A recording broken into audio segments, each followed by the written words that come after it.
Hello everyone, আসসালামু আলাইকুম। আপনাদের সবাইকে জানাই রাকিব ব্লগে স্বাগতম। আজকে আমি বের হয়েছি সারেগান্ধী যাওয়ার উদ্দেশ্যে। তো আপনারা সবাই আমার সাথেই থাকুন এবং ছোট্ট একটি মিনি ব্লগের মাধ্যমে সারিয়াকান্দি যাওয়ার সব ভিডিও আপনাদেরকে দেখাবো। তো আপনারা সবাই সাথেই থাকুন। এই যে একটা সুন্দর বাজার দেখতেছেন, এটা হলো সাবগ্রাম বাজার। গাবতলী বাইপাস দিয়ে না ঢুকে আমি কুতুবপুরের ভিতর দিয়ে ঢুকবো, কারণ কুতুবপুরের ভিতর দিয়ে ঢুকলে আরো ছোট ছোট দুইটা স্পট দেখতে পারবো। এটা হলো কুতুবপুরের বড় ব্রিজ, আর এই ব্রিজটা দেখতে অনেক সুন্দর ছিল। তো এই ব্রিজের উপরে কিছু সময় কাটানোর পর আমি আবারও রওনা দিই সারিয়াকান্দির দিকে।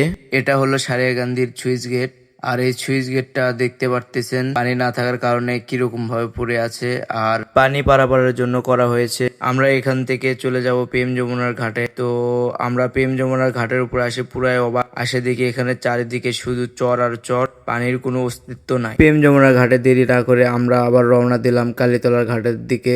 রাস্তায় তিনটা ভাইয়ের সাথে দেখা হলো, তাদের সাইকেলটা দেখে আমি পুরাই অবাক। এমন সাইকেল আগে কখনো আমি দেখি নাই। তো আপনারা দেখে থাকলে কমেন্টে জানাবেন। অবশেষে সারিয়াকান্দি কালীতলা ঘাটে পৌঁছালাম। আর এই কালীতলা ঘাটটা হলো ভাইরাল জায়গা। এখানে প্রতি শুক্রবার করে অনেক ভিড় থাকে, কারণ শুক্রবার ছুটির দিন সবাই ঘুরতে আসে।